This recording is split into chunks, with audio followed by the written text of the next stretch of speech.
Beatles reunion minus John Lennon. Hello, it's a vegetarian leather jacket. Yeah? Yes. Oh, is that a film? Yeah, I've got you. You're looking very I've seen it. This is the one I can see. Go on, turn it off. Yeah, I can see. No, I don't want to turn it off. I've seen it. Sharp. You've seen the advert for it. Hold it. Who is this? Stefan. John.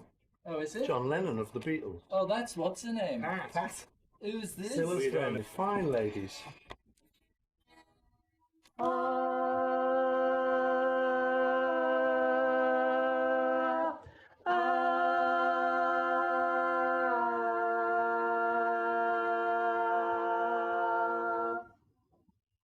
You know, they say in this life you have to perfect one human relationship in order to really love God. John had started to take up with Yoko, and you could tell that this was going to develop into a very intense relationship one way or the other. It wasn't going to just be two ordinary kids in love. She was a very different kind of person from anyone we'd ever met. You know, normally it was just a girl or a woman, or you kind of knew, but the fact that she was Japanese was very different anyway, because their culture's so different. And at the time it was fairly crazy, you know, and we were getting a bit annoyed. I mean, we all got annoyed when she sort of, one day she showed up in the studio in a bed, and while we were making a record she was sort of lying in the bed. And you thought, well, there's nothing wrong with that, you know, it's allowed. She was pregnant and she had to lie down, so we understood. But at the same time you're going, we're trying to make a record, you know, so it was very difficult. Because you had two sets of feelings. One was just, we are the Beatles and we ought to be left alone to make our record. And then the other feeling was, but John, who is one of the Beatles, wishes to do this, so we can't tell him no. So it was kind of quite difficult to know. So much of what they held to be truth was crap. War is over. Well, no, it isn't. But I get what you're saying. War is over if you want it to be. So if enough people want war to be over, it'll be over? I'm not sure that's entirely true, but it's a great sentiment. I've been able to accept Yoko in the studio, sitting on a blanket in front of my amp. I'd worked hard to come to terms with that. But then when we broke up and everyone was now flailing around, John turned nasty. I don't really understand why.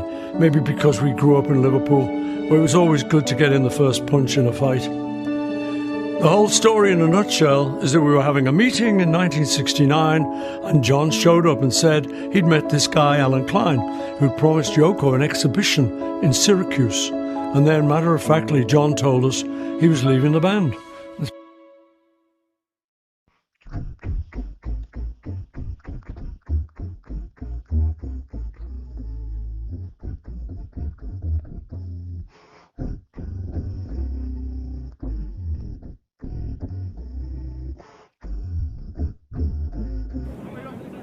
Linda McCartney was making light of matters when she arrived, but this was before customs searched her baggage. Paul McCartney came through the Green Channel to talk to reporters. At this stage, no one had been arrested. Paul's been in trouble with the law 4 times over drugs. With his international lifestyle, his latest conviction could create problems in travelling overseas. Do you think it's going to give you a problem getting back into the United States? Well, I hope not. I jolly well hope not. Somebody shot you. Who shot you? I've no idea, gentlemen. I've no idea. Do you have trouble Do I have to getting cut through that from the news? Here? No. Was it good stuff? Oh, no, get out of it, you. Hey, can we get one thing straight? That whatever you think and whatever you think I've done, this, I'm telling you, this substance, cannabis, is a whole lot less harmful than rum punch, whiskey, nicotine, and glue, all of which are perfectly legal. What about your children? Inevitable question. You know, I mean, are they ever going to get back together? Yeah, I mean, first of all, is there any possibility? But secondly, much more important, do you think that it's a good idea? Well, that's another point altogether, whether it'd be a good idea or not. You see, it's strange, because at one period when they're asking me, I was saying, no, never, what the hell, go back, no, not me. And then there came to a period when I thought, well, why not, if we felt like making a record or doing something. Everybody always envisages the stage show. To me, if we worked together at the studio again, you know, the stage show something else. If we got something to say in a studio, okay. Now, when I'm saying that, I turn the paper and Georgie's saying, not me, right? It's never got to a position where each one of us have wanted to do it at the same time. I think over the period of being apart, we've all thought, oh, that wouldn't be nice.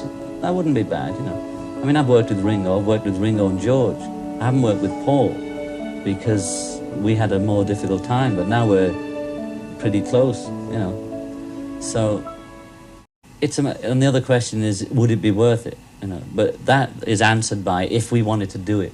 If we wanted to do it, then it'd be worth it. If we got in the studio together and thought we turn each other on again, then it would be worth it, you know. And sod the critics, you know. I mean, you know, they've got nothing to do with it. You know, the music is the music. If we make a piece that we think was worthwhile, it goes out.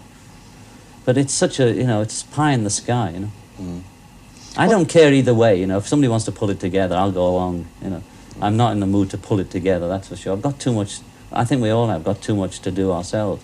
But if they were all in town, I wouldn't be, I'd say, come on down, you know, put them on my record, right? Then it'd be a Beatle record. But if they were around, you know, I jammed with Paul. I did actually play with Paul, yeah. We did a lot of stuff in LA. But there was 50 other people playing too, and they're all just watching me and Paul, you know. Yeah. You must be pleased with what Paul's doing now, John. I'm pleased that everybody's doing well, you know. Yeah. I'm more pleased. Told us he was leaving the band. That's basically how it happened. It was 3-1 because the other two went with John, so it was looking like Alan Klein was going to own our entire Beatles empire. I was not too keen on that idea.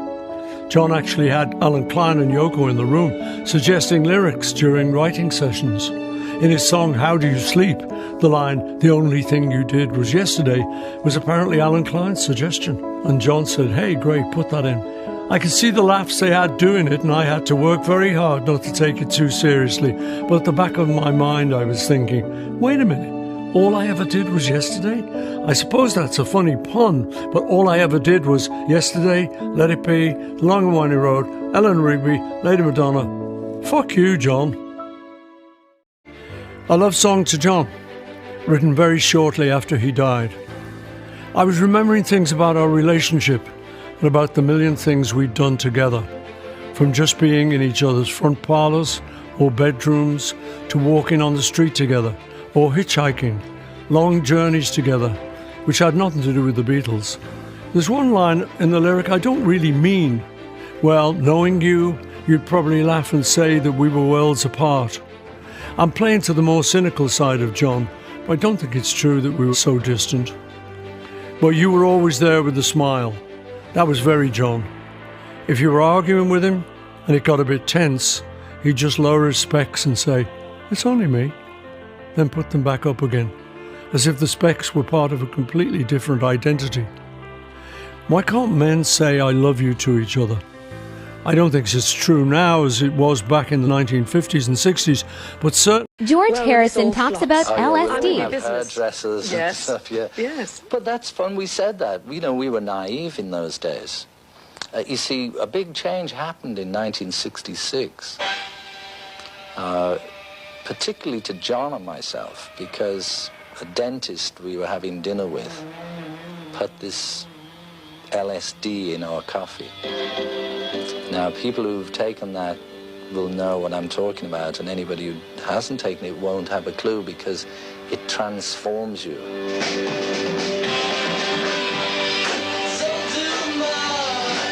After that, I didn't need it ever again. That's the thing about LSD, you don't need it twice. You've only taken it once? Oh, no, I took it lots of times.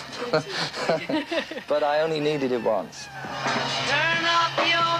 Ringo looks really happy on his new Sony camera. I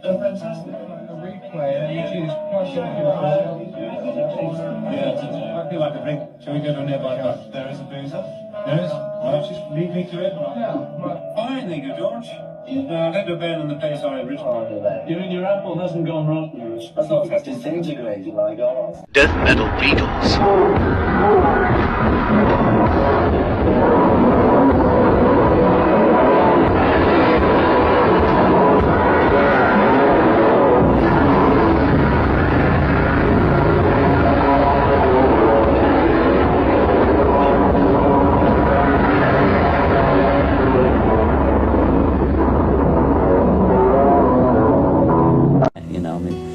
He lived through it. The only thing that matters is how he and I feel about those things, and not what about, you know, the writer or the commentator thinks about it. You know, him and me are okay, so I don't care what they say about that. You know, I go through my thing. I've always been a little different. You know, Lennon blasts Hollies.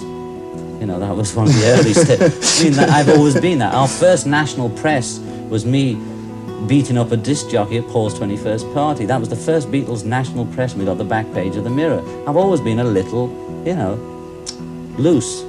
And I hope it'll change, because I'm fed up of waking up in the papers, you know. But if it doesn't, you know, my friends are my friends, whatever way. John hate the little microphone. God damn you, little microphone!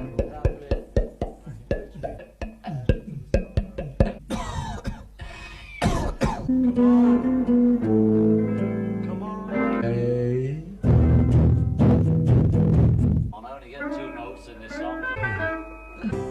And all the broken-hearted people are living in the world.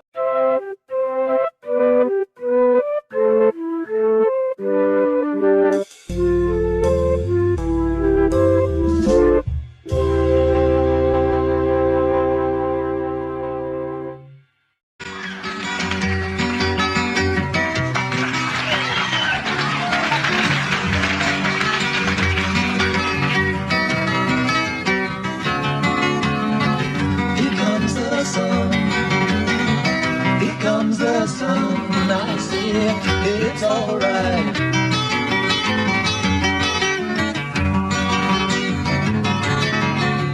Little darling, it's been a long, cold, lonely winter. Little darling, it seems like years since it's been here. Here comes the sun, here comes the sun. I say it's alright.